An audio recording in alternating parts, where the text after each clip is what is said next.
As a pediatric nurse practitioner and mom, I'm going to stand 10 toes down and say this.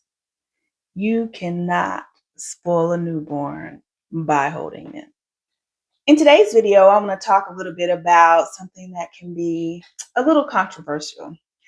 So I'm going to go ahead and say it, and I will stand 10 toes down about this.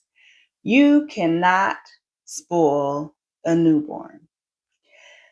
So, first of all, I want to acknowledge all of the well-meaning aunties and grandmothers that encourage you to put that baby down. But I am going to suggest the opposite. Holding your newborn has a lot of benefits for you and your baby. So that's what we're going to review in this video today. The benefits of holding your baby and what do you do when you have to put your baby down and they won't settle.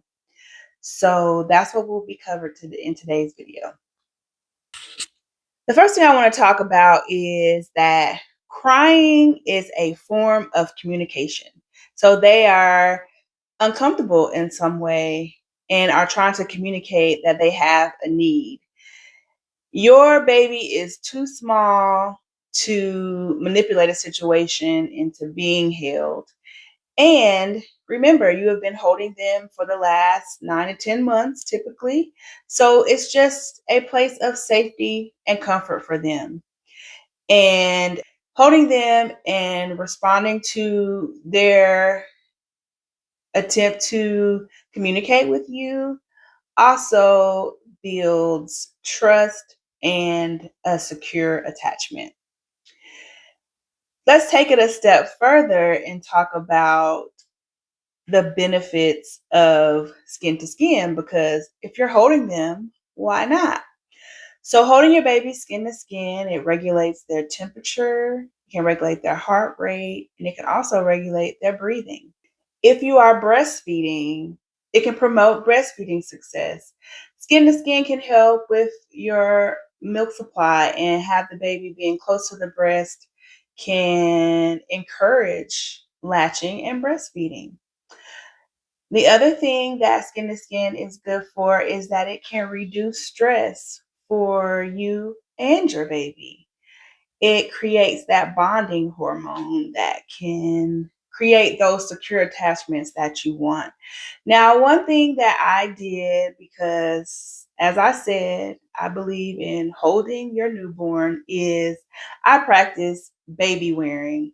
So baby wearing is when you wear something that keeps your hands free but allows your newborn to feel close to you and secure.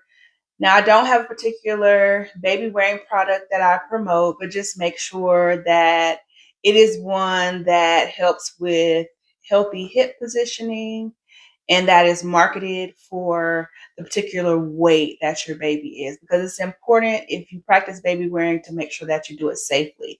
So you don't want one that is too big and that has your baby like crunched down in there where you can't monitor how well they're breathing. You want a baby wearing product that is appropriate for your baby's age and size. So check those things before you buy a product for baby wearing.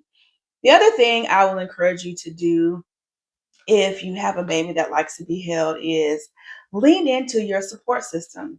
Have them hold the baby while you shower, eat, or take a nap. So, because that's just something that is comforting to them, and that they're gonna that there's something that is comforting to them, and that they're going to want to do. So, it's nothing wrong with calling someone in your support system and saying, "Hey, can you come hold the baby while I take care of me?" So don't be afraid to reach out and ask for help when it comes to holding your newborn. And I know what you're thinking. I am not suggesting that you hold your baby 24/7. There are times that you're going to need to put that baby down in their own sleep space so that both of you all can get some rest. So, what I recommend when it's times like that, or when it's nighttime and you're putting your baby down to sleep for the night, this is where you are going to want to have a way to contain your newborn to where you're mimicking being in the womb and being held. And this is why I designed the Peapod. It is a swaddle sleep sack that provides gentle containment for your newborn so that they can feel contained and settle in better, since that transition from you holding them to going to their sleep space is going to be a change. It's going to be a big difference. The other thing you can try if your baby does not like a swaddle sleep sack is swaddling, because swaddling is something that requires skill, but it is also something that you can try to see if your baby feels more secure and contained when you put them down to sleep.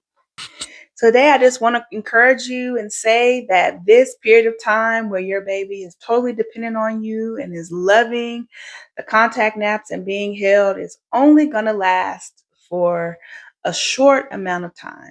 So enjoy your newborn, baby wear, get you a swaddle sleep sack, and enjoy this time period where you're bonding and learning and growing with your baby.